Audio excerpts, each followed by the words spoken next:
कक्षा 12वीं विषय गणित इकाई 3 अवयव। ए तथा बी अवयव के लिए सत्यापित कीजिए कि ए बी पूरे का डेस बराबरी से बी डैश इंटू ए डैश, जहाँ ए की वैल्यू है 1, ऋण 4, 3। दो अवयव हमारे पास ए तथा बी दिए हैं और उनके लिए हमको ये सत्यापन करना है। ध्यान से देखिए, तो सबसे पहले हम ए बी का गुणनफल निकालेंगे, ए अवयव का बी अवयव में गुणा निकालेंगे। उसके बाद हम इनका परिवर्त यानी कि ट्रांसपोज निकालेंगे और उन दोनों का गुणा करेंगे, पर पहले बी और फिर ए डैश। तो देखिए ध्यान से, सबसे पहले हम क्या लिख रहे हैं, ए इंटू बी की वैल्यू। ए इंटू बी की वैल्यू मतलब पहले ए अवयव का मान 1, ऋण 4, 3,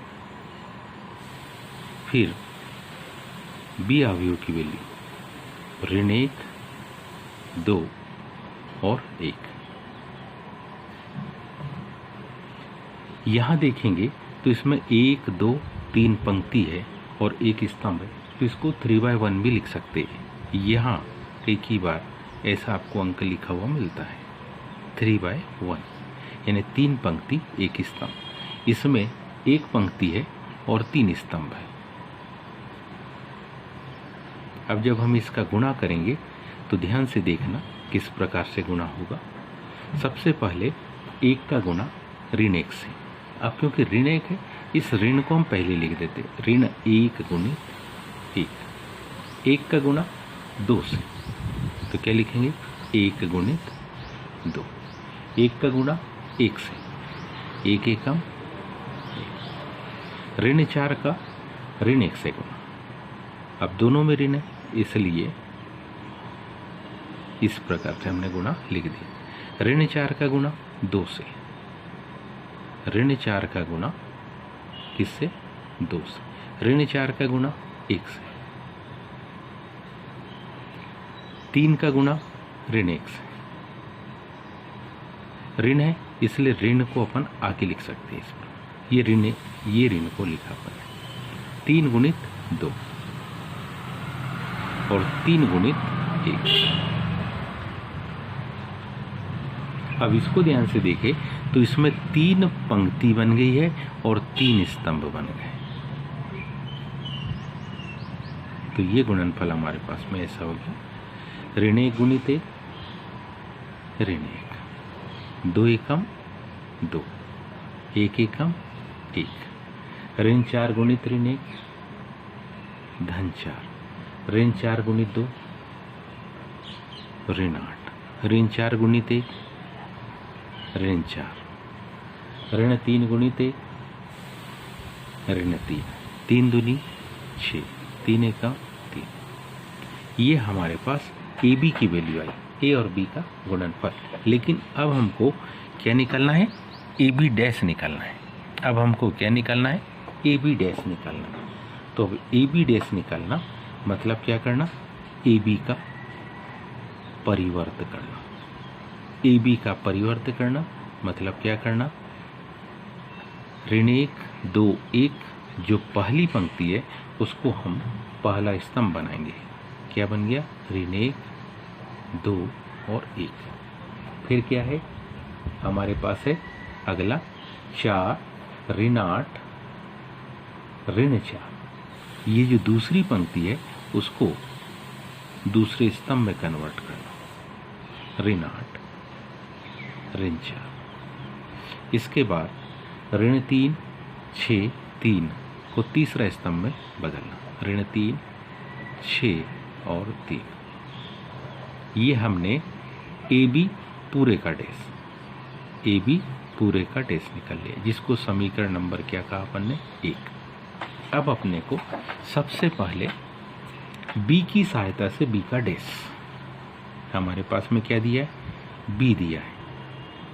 बी अवयव क्या दिया है, तो बी अवयव हमारे पास में है ऋण 1, 2 और 1।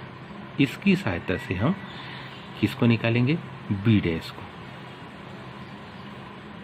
इसको ध्यान से देखें तो इसमें तो एक ही पंक्ति है, तो वो एक स्तंभ में कन्वर्ट हो जाएगी। क्या बन जाएगी? ऋण 1 2 1। बी की सहायता से क्या निकाल लिया? बी डैश निकाल लिया। अब किसकी सहायता से? ए की सहायता से। ए हमारे पास है, ए अवयव हमारे पास है, ध्यान से देखिए। ए अवयव दिया है 1 ऋण 4 और ये 3। इसकी सहायता से क्या निकालना? ए डैश निकालना। मतलब ये पूरा का पूरा ये जो स्तंभ है वो किस में कन्वर्ट हो जाएगा? पंक्ति में। तो हम पाते हैं कि ए डैश जो है वो जो एक स्तंभ था वो किस में बदल गया? एक पंक्ति में। अब हमको गुणनफल किसका करना? तो हमको गुणनफल करना है, ध्यान से देखिए, बी डैश ए डैश। मतलब पहले बी डैश के अवयव को लिखेंगे, दिए गए पद में हमने ए बी को निकाल लिया। अब हम बी डैश ए डैश को ज्ञात कर रहे हैं। तो सबसे पहले बी डैश इंटू ए डैश। बी डैश के अवयव को लिखे तो बी डैश के अवयव आपके पास में है ऋण 1 2 1। ए डैश के अवयव आपके पास में है क्या? 1। अब ध्यान से देखो तो यहाँ पर 1 2 3 पंक्ति हो गई और एक स्तंभ हो गया। और अब ए डैश के अवयव लिख रहे हैं तो ए डैश के अवयव है 1 ऋण 4 और 3। इसको ध्यान से देखिए तो यहाँ पंक्ति 1 है और स्तंभ 3 है। जब इनका गुणा होगा तो 3/3 की अवयव बनती है। गुणनफल को ध्यान से समझे तो सबसे पहले हम ऋण 1 का गुणा धन 1 से करेंगे तो क्या आएगा? ऋण 1 गुणित 1। अब ऋण 1 का गुणा किससे? ऋण 4 से। तो क्या लिखे? ऋण 1 गुणित ऋण 4। ऋण 1 का गुणा 3 से करें। 2 का गुणा यानी क्या? पहली पंक्ति का पहले स्तंभ से, पहली पंक्ति का दूसरे स्तंभ से, पहली पंक्ति का तीसरे स्तंभ, ऐसे ही दूसरी पंक्ति का पहले स्तंभ से। मतलब क्या? 2 गुणित 1, 2 गुणित ऋण 4, 2 गुणित 3, 1 गुणित 1, 1 गुणित ऋण 4, 1 गुणित 3। ध्यान से देखो ये भी 3/3 की अवयव आ गई। अब इसका जो गुणनफल है उसको ध्यान से समझना। तो हमारे पास ये जो गुणनफल आ रहा उसको देखें तो ये हमारे पास में कुछ इस प्रकार से है। क्या? बी डैश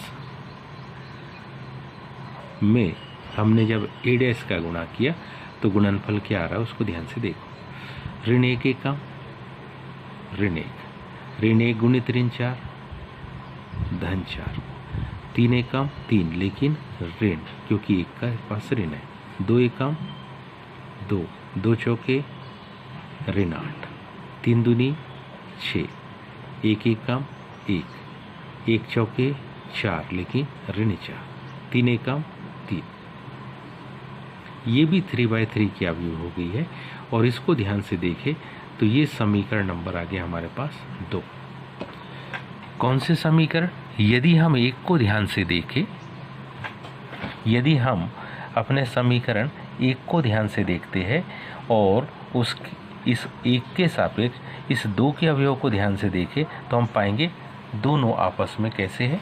बराबर है। तो हम लिख सकते हैं समीकरण कौन सा? 1 बराबर किसके हैं? समीकरण 2 के। अतः किसका? ए बी पूरे के डैश बराबरी से बी डैश इंटू ए डैश क्या हुआ? सिद्ध हुआ। इसी को तो अपने को सिद्ध करना था। उम्मीद है आप सभी को ये समझ में आया होगा। आज के लिए इतना ही, शेष कल। धन्यवाद।